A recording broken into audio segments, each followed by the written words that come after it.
Sorry about that. I'm dehydrated, man. All this running.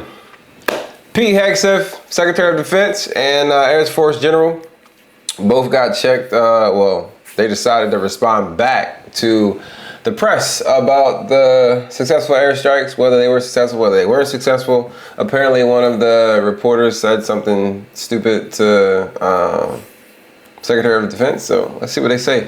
As usual, man, make sure you like, share, and subscribe. I appreciate you. And Mr. Chairman, a question for you.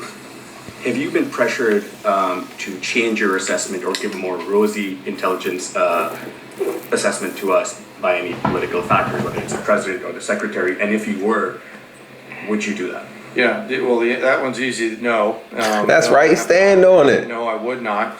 My job as the chairman is to offer a range of options to the president and the National Command Authority to deliver the risks associated with each of those, and then take the orders of the National Command Authority and go execute them. I've never been pressured by the president or the secretary to do anything other than tell them exactly what I'm thinking, and that's exactly what I've done. There's nothing. Quick second, man. I said this on Instagram. I don't understand why the citizens of America believe that President Trump just makes whatever decision, or any president just makes a decision and just does whatever they want to do. That's not how this works, bro. They have advisors who advise them of do's, don'ts, pros, cons, and they give them multiple scenarios. Out of those multiple scenarios, then President Trump, along with the cabinet of team, or team of cabinet, whatever you want to call it, make that decision on what they should pull the trigger with. Now, when they do that, they will also get advised of a handful of scenarios. It can be based off of AI, but it's usually based off of characteristics of what has happened in the past from whoever they are doing whatever they are doing too. So no president just does whatever the freak they want. And I don't understand why this is so hard for America to believe. Trump does not have as much control as y'all believe he does. And this is the general saying. Nobody forced me. They told me what we were going to do. I said what I believed, and when we made the decision, we stood on it and we made it happen. But anyways, let's get back to whatever Pete was about to say. That I've seen that suggests that we didn't hit exactly what we wanted to hit in those locations. It's about highly enriched uranium. Do you have certainty that all the highly enriched uranium was inside the Fordo Mountain, or some of... Dumb question. Do you have certainty that all the uranium was where they bombed at? How do they know? They get intel, right? But that doesn't mean that they know everything.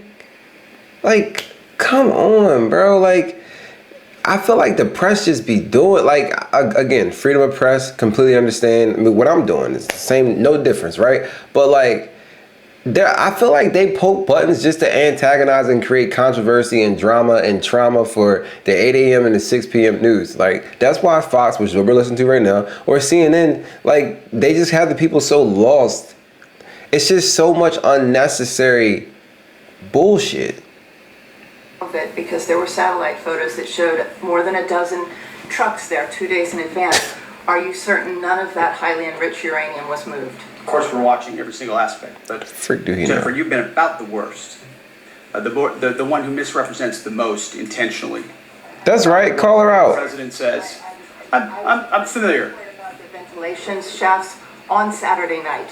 And in fact, I was the first to describe the B-2 bombers, the refueling, the entire mission with great accuracy. So I take issue with that. I appreciate you acknowledging that this was the first the most successful mission based on operational security that this department has done since you've been here, and I appreciate that. So we're looking at all aspects of intelligence and making sure we have a sense of what was where. Why not acknowledge the female pilots that also participated in this mission? The early messages that you sent out only congratulated the boys. So, bruh. Now I see why this was a highly, sought out topic. She is one of the boys, bro. Like, oh my God. How many female pilots do y'all think are in the freaking Air Force? Let alone how many female pilots do you believe are actually flying a bomber? Like, what are we talking about? Come on, Pete.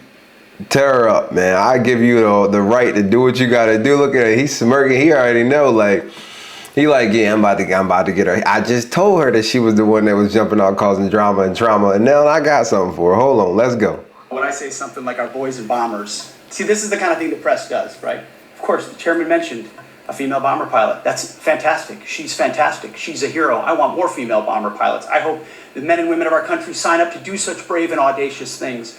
But when you spin it as, because I say our boys and bombers as a common phrase, I'll keep saying things like that, whether they're men or women. I'm very proud of that female pilot, just like I'm very proud of those male pilots. And I don't care if it's a male or a female in that cockpit, and the American people don't care. But it's the obsession with race and gender in this department that's changed priorities. We don't do that anymore. We don't. Tell them, Pete, we don't do that no more. And it's so mind-blowing that now y'all actually care about male and female.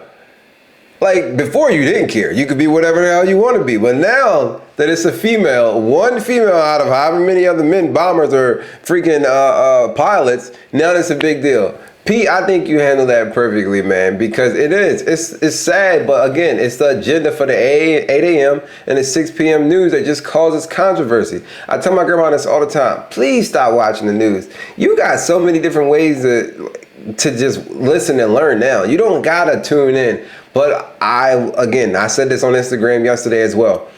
You can't name me one positive thing on the news. Matter of fact, I give all of y'all that's watching one task, one homework. Watch the news 6 a.m., 12, whatever you want to do, or 8 a.m., 12, or 6 p.m. Watch the news and tell me one positive thing or one positive topic that they have. Make sure that you throw that in the comments, man. Make sure that y'all like, share, and subscribe. I appreciate y'all for coming out, man. But I promise you, you ain't gonna find nothing. And as usual, man, be you, be true. Let the universe do the rest. Have a good one. Let me know what y'all think about Pete. And yeah, man, I'ma holla at y'all.